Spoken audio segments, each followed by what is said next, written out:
everyone, Chef Kim here. Well, we're going to make some French onion soup today. I'm going to, and hopefully you will after I show you this video. So let's go.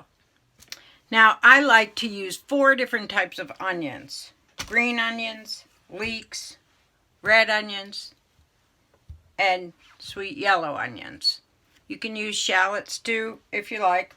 I just personally like these onions. So I'm going to give you a few tips on the slicing of the onions because it's very important. With a leek, they tend to get dirty inside. So I'll show you how's the best way to clean them. You want to get this tough outer part, the upper part rather. That's not very good. And then we're going to make a slit. And then we'll go this way.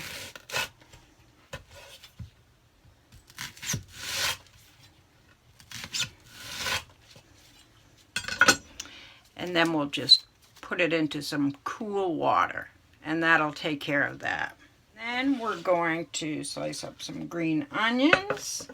And green onions are kind of the opposite of leeks. You don't use the white part as often as you do the green, and a lot of times it is for color.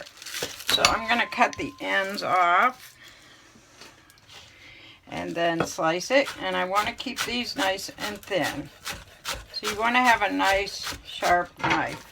I have done a demonstration on how to dice an onion, and that's on another video. I'll give you a link to that. But we're just going to slice this. Very important to have it really thin. Now let's do something else first. I'm going to use this as my pot. You want something with a lot of surface area, something that's pretty heavy duty. And I'm going to go ahead and turn it on now. I'm turning it on high. I want it to get really hot. Not smoking, but close. So I cut both ends off. And then I cut down. Now, a lot of times you probably peel the outer part first, right? Well, why? Cut the ends off, then it's easier to take the peel off. So, we want to cut the onion this way, not this way. This is a good way for burgers and stuff, but for the French onion soup, you want to slice it this way, and you want to slice it as thin as you can.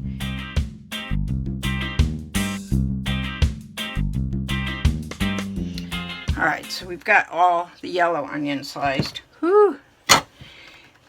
If you have problems with onions and tearing up, which it depends on the onion, try breathing through your mouth. So talk when you're cutting an onion.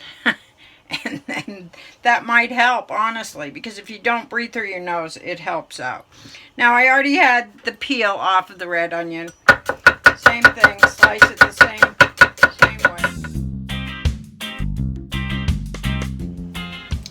After you cut the leek, it's actually easiest if you have a bowl of cold water and dunk it in rather than using the faucet to run on it. But you try it, whichever way works best for you. So I'm going to go ahead and slice.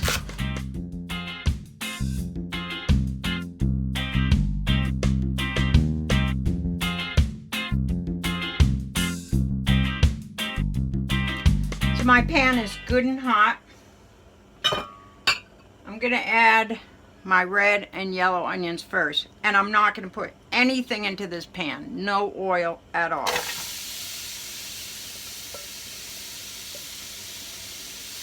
I was shown this way 30 plus years ago by a chef at the Culinary Institute of America, and I have cooked it this way ever since. And the last 20 years of my cooking career, I made French onion soup all the time. A lot of restaurants have it as a staple soup and then have a soup of the day also. So what I'm doing is spreading it out And then I'm going to leave it. Just leave it alone. Don't stir it. You are going to stir this, but not constantly. The goal here is to brown the onions. That's how you get that nice, rich brown color. It's not from adding a coloring to it. It's not from beef base. It's from the onions and caramelizing them. So the onions are definitely have shrunk quite a bit, right?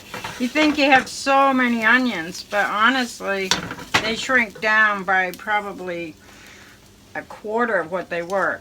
I'm going to add the leeks right now and the green onions.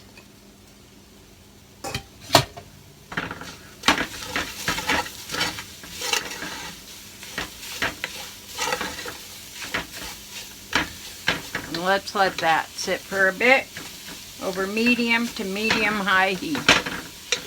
Now, one thing, when you watch my videos, my best advice is to watch the video through the first time, and then get all your mise en place together when you're ready to prepare the recipe. I have Worcestershire, sherry, thyme, black pepper, beef base, chicken broth, or chicken base and water. So always make sure you have everything right here. It makes it so much easier. And this is what it should look like. See the onions? They're really wilted. They're caramelized onions at this point. So what we're going to do is add the sherry.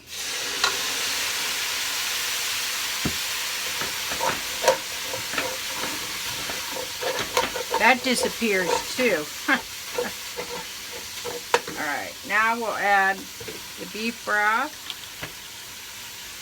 Or you can use beef base and water, which is normally what I use.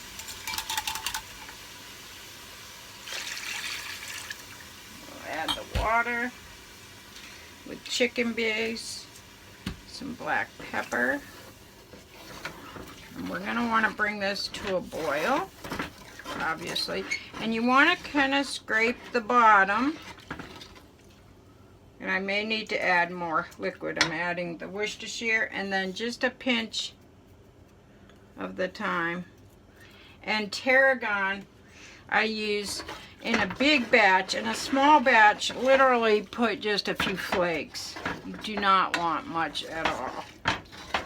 So we're going to let this simmer now for about a half an hour at least, and you can see already it's got gorgeous color.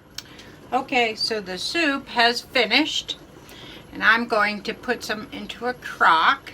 Okay, now the trick to this, you want to make sure you have enough croutons to fill. Don't just put one in the middle, it won't work. And I like using baby Swiss. I just think baby Swiss is a little nicer than regular Swiss. So you want to have enough so it kind of goes over the edges. This is another reason why it's a good meal, because of all the cheese. Now this is a huge bowl. So normally you wouldn't have this much. And then of course we want to put Parmesan. And then you want to go ahead and put it into a hot oven or under a broiler. And by hot I mean 450, 500. Not for very long, but you want to melt that cheese and brown the Parmesan. If you don't have it set up like this, the cheese is going to sink in and you won't get the effect. So that's the end of the French onion soup GRATINEE recipe. I hope you enjoyed it, and I hope you'll give it a try. You won't have to go to a restaurant to have this awesome meal. So anyway, thanks for watching, everyone. Happy cooking.